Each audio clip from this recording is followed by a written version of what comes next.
Hello and welcome to Conquest TV, your free guide to your Warhammer 40,000 Conquest subscription. I'm Frankie Vu, and in this video we'll be going through everything you need to know about issue 14. Issue 14 gives us a new brush, a large dry brush, which is going to be great for using a new painting technique and for making bigger models much easier to paint. Let's get started on the issue. All the background in this issue is focused on one of the factions of the 41st millennium, the galaxy-spanning Imperium of Man. This 10,000-year-old empire spans the stars and is ruled by the immortal God Emperor. Permanently encased in his life-supporting golden throne, the Emperor watches over all of his domain. But the actual day-to-day running of the Imperium is done by a massive range of organisations that form the hierarchy of the Imperium. Spread across the length and breadth of the galaxy, the Imperium is a vast place, with thousands of isolated worlds accessible only through the horrors of the warp. For this reason, a huge part of the Imperial infrastructure is based in space, and whether they're aboard spacecraft or incredibly huge star forts, death is only ever a hull breach away, and there are plenty of enemies out there plying the space lanes for easy targets. There's nothing to build with this issue, so let's move straight onto the painting. This time around, we'll be painting the armoured container and crates that you built last issue, so grab them now along with your paints and brushes. That's right, I said brushes. Issue 14 comes with a new kind of brush, a dry brush, and we'll come back to what that means soon. But for now, the first step in painting your armoured container is to give it an all-over coat of Abaddon Black. Use your new brush for this. It's much bigger than your other one, so it'll be much quicker. Remember to thin your Abaddon Black with a drop of water and to clean your brush regularly. There are lots of edges and raised detail on the armoured container. This makes it the perfect model to try out a new painting technique, dry brushing. Dry brushing is a way of getting a lighter shade of paint on the raised details of models. And for this part, we're going to use our new paint, Mechanicus Standard Grey. So start off by getting enough paint on your brush to cover the lower half of the bristles. Then wipe most of it off on a piece of paper towel. No, we've not gone mad. We really are wiping the paint off the brush. It'll make sense in a moment. So keep going until it seems that there's hardly any paint coming off on your paper towel. Your brush should look like this. Now, using gentle strokes, brush the bristles rapidly against the raised details on your armoured container. Don't apply too much pressure though, because that can leave streaks. You'll see that the very edges of all the detail now have grey on them. This highlight looks like light hitting those edges, and once it's all over the model, it looks incredible. Once you've dry brushed the whole container, use the guides in the magazine to paint the details with Lead Belcher and Retributor armour. Then shade those with Null Noil and Agrax Earthshade. Congratulations, you have a painted armoured container. Now you should paint your ammunition crates. These are easy, there's nothing to them that you haven't done before, so I'll leave you to get on with it. But when you're done, come back and we'll get to some gaming.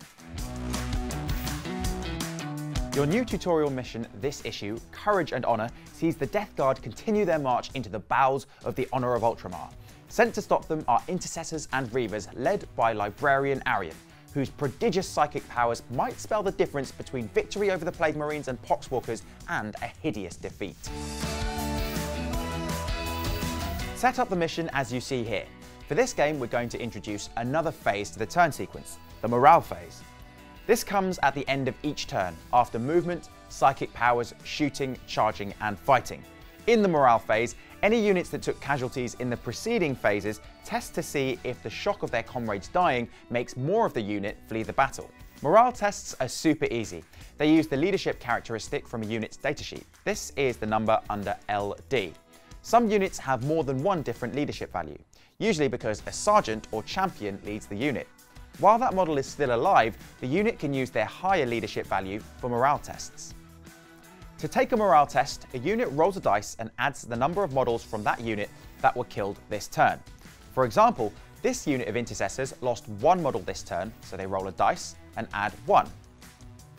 If the total of the roll plus the number of casualties is equal to or less than the unit's leadership, then they're fine. That's the case here. It adds up to 5 and their leadership is 9. So the remaining Intercessors keep fighting. Poxwalkers only have a leadership of 4, so you'd think they'd be in trouble whenever they take a few casualties. No worries though, the diseases they carry have so addled their minds that they don't care about their comrades dying around them. Poxwalkers never take morale tests, no matter how many of them are killed.